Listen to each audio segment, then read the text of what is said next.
ఇక్కడున్న ఈ ఆకు రౌడీని అడుగుతా, ఆకు రౌడీ ఎమ్మెల్యేని అడుగుతున్నా, నేను నీ కులం అయితే నీకు నోరు అలుసా? నీకు మేము కాపు కాపు అని చెప్పి బూతులు తిడతావా? నువ్వు ఏమనుకోలేదు, బలుపు అనుకోవాలా? ఏమనుకోవాలి? వెళ్ళి నువ్వు ఊడిగం చేసుకో, అక్కడికి వెళ్ళి జగన్ దగ్గరికి వెళ్ళి ఊడిగం చేసుకో, కుక్క పిల్లలాగా కూర్చొని పాకు. మమ్మల్ని మాట్లాడకు, జాగ్రత్త. ఒళ్ళు దగ్గర పెట్టుకొని మాట్లాడు, ఎక్కువ మాట్లాడుకో. తమాషాలుగా ఉంది ఒక్కొక్కడికి, కడుపు మండదా మాకు. మర్యాదగా మాట్లాడతాం, మర్యాద ఇస్తాం, మర్యాద నిలబెట్టుకో. పిచ్చి పిచ్చి వాగుళ్ళు వాక్కండి ఒక్కొక్కళ్ళు. మా కసులు లేక కాదు, ప్రజాస్వామ్య విధానాన్ని గౌరవిస్తాం. దాన్ని దృష్టిలో పెట్టుకొని మాట్లాడండి. ఒళ్ళు ఇష్టం, నోరు ఇష్టం వచ్చినట్టుగా పడేయకండి. చెప్తున్నా, 25 సంవత్సరాలు నా జీవితాన్ని రాజకీయాలకి పెడతా ఉన్నాను. ఆంధ్రప్రదేశ్ బాగుండాలి, దేశం బాగుండాలి, తెలుగు ప్రజల ఐక్యత బాగుండాలి. మీరు మాతో గొడవ పెట్టుకోవడం అంటే నీ బిడ్డలతో సహా 25 సంవత్సరాలు నేను చచ్చే వరకు నాతో గొడవ పెట్టుకోవడం గుర్తుపెట్టుకో.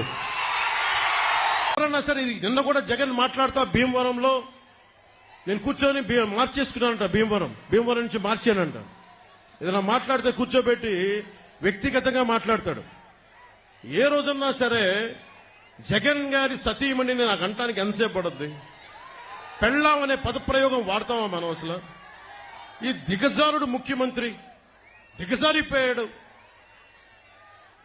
నేను నిన్నే చెప్పాను, పొద్దున్న ఇందాకే చెప్పాను, ఇతని మీద ఎలక్షన్ కమిషన్ కంప్లైంట్ చేయండి, దిగజారిపోయేలా మాట్లాడుతున్నాడని. అది పెళ్ళాం అనే పదప్రయోగాన్ని మనం మాట్లాడతామా? అసలు ఆ స్థాయికి పబ్లిక్ డిబేట్ ముఖ్యమంత్రి అతను ఏంటో నాకు అర్థం కాదు. మీరు ఆలోచించండి ఒకసారి. అదే సొంత చెల్లికే గౌరవం ఇవ్వనివాడు, సొంత చెల్లి వ్యక్తిగత జీవితాన్ని రోడ్ల మీద పెట్టేవాడు. దీన్ని మీరు ఆలోచించండి ఒకసారి. సొంత చెల్లిని కూడా దారుణంగా నిందించేవాడు, గోడకేసి కొట్టేవాడు.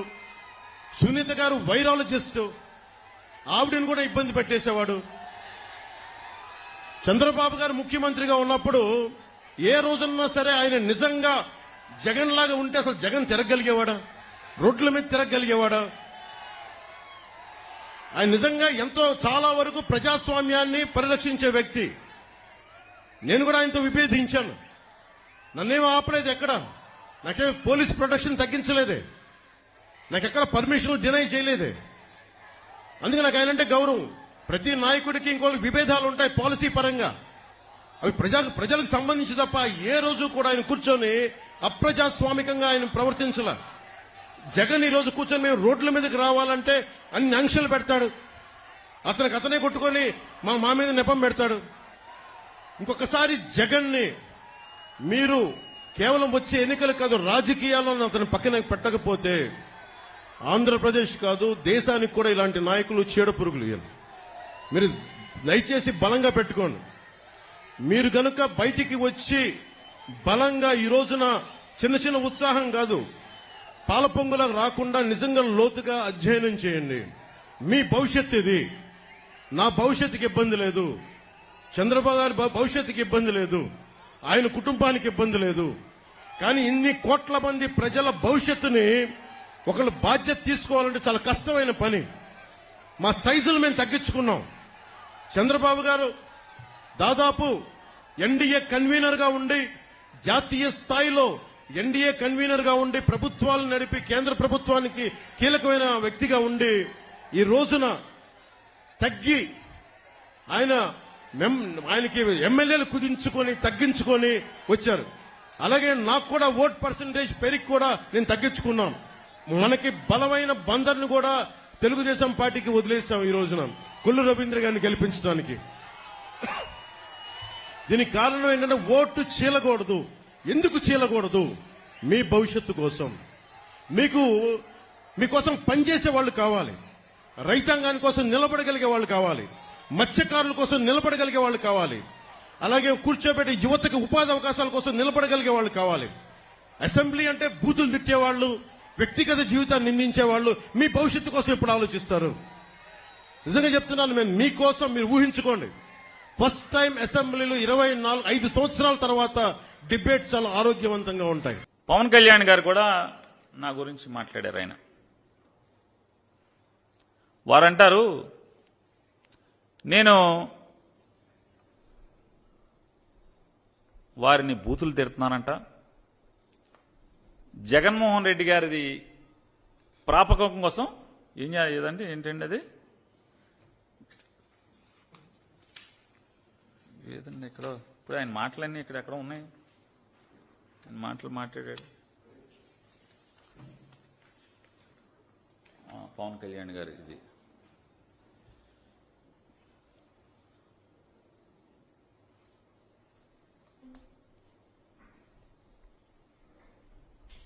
బందరు ఎమ్మెల్యే ఆకురౌడీకి హెచ్చరిస్తున్నా, నీది నాది ఒకే కులమైతే నేను నీకు అలుసా, జగన్ దగ్గర ఊడిగం చేసుకో, కుక్క పిల్లలా పాకు.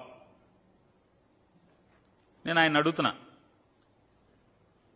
మీ మేనల్లుడు గారు రోడ్ యాక్సిడెంట్లో దురదృష్టవశాత్తు యాక్సిడెంట్ పాలై ఆయన సినిమా రిలీజ్ కోసం ఆ ప్రొడ్యూసర్లు ఆ డైరెక్టర్లు వచ్చి మిమ్మల్ని ఆడియో ఫంక్షన్కి వచ్చి మీరు కనుక మంచి మాట మాట్లాడితే ఆ సినిమా హిట్ అయితే ఆ అబ్బాయికి కూడా మానసికంగా స్థైర్యాన్ని ధైర్యాన్ని ఇచ్చిన వాళ్ళు అవుతారు, రమ్మని మిమ్మల్ని పిలిస్తే మీరు ఆ సభకెళ్ళి ఏంటి మీరు మాట్లాడింది? నన్ను బూతులు కదా తిట్టింది? నన్ను మీరు ఆ సభలో మాట్లాడిన మాటలేంటి? నన్ను బూతులు కాదా? మీ ఇష్టం, మీరు సినిమా హీరో, మీరు చాలా గొప్పోళ్ళు, మీరు మాత్రం నన్ను ఏరా ఒరే సన్నాసి ఎదవా మీ ఇష్టం వచ్చినట్టు తిడతారు. నేను అన్నీ మూసుకు కూర్చోవాలి. నేను పౌరుషంగా కాపెట్టినే కదా, ఎందుకు మూసుకు కూర్చుంటాను? మీరు అట్టు పెడితే అట్టున్నారు పెడతా, ఎందుకు ఊరుకుంటానంటున్నా? ముందు నన్ను ఆ రోజు ఆ సభలో తిట్టింది ఎవరు? మీకేం హక్కు ఉంది? ఏనాడన్నా మీ దగ్గరకు వచ్చి సెల్ఫీ కోసం నేను ఎప్పుడన్నా వచ్చానా? ఏనాడన్నా మీ ఆటోగ్రాఫ్ కోసం వచ్చానా? ఏనాడన్నా మీ పార్టీలో చేరతా అని మీ దగ్గరికి వచ్చానా? ఏనాడన్నా మీ పార్టీ టికెట్ నాకు ఇప్పించు అని ఆ బాబు అని నీ దగ్గరికి వచ్చానా? ఏనాడన్నా మా ఇంట్లో శుభకార్యం ఉంది మా ఇంటికి రమ్మని నేను ఎప్పుడన్నా పిలవటానికి వచ్చానా? మనిద్దరికి సంబంధాలు లేవు కదా, నన్నెందుకు దుర్భాషలాడారు? మీరు సమానం చెప్పాలి కదా. అంటే మీరు దుర్భాషలాడితే నేను దుర్భాషలాడినా? మీరు అట్టు పెడితే అట్టున్నారు పెట్టమా? మంది పౌరుషం గల జాతి కదా మందే. నేను అదే చెప్పా.